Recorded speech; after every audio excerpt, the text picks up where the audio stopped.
نبی مکرم صلی اللہ علیہ وآلہ وسلم کا پاک ارشاد گرامی ہے کہ بندہ مومن جب دنیا سے چلا جاتا ہے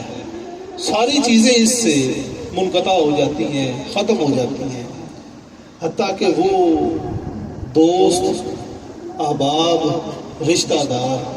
جن کے لیے وہ ساری زندگی بسر کر دیتا ہے کہ یہ ناراض نہیں ہونے چاہیے، ان کے ساتھ تعلقات اچھے ہونے چاہیے، ان کو میں نے نوازنا ہے، ان کے لیے میں نے آسائش کا سامان کرنا ہے، وہ بھی اسے کندھوں پہ اٹھاتے ہیں اور کہتے ہیں کہ جلدی کرنی ہے، اور قبر کی دیواروں تک لے جا کے چھوڑ دیتے ہیں کہ اب اس سے آگے ہم تیرے ساتھ نہیں جا سکتے۔ آپ صلی اللہ علیہ وآلہ وسلم نے ارشاد فرمایا کہ پھر اس کے ساتھ جو چیز جائے گی وہ اس کا وہ اچھا عمل ہوگا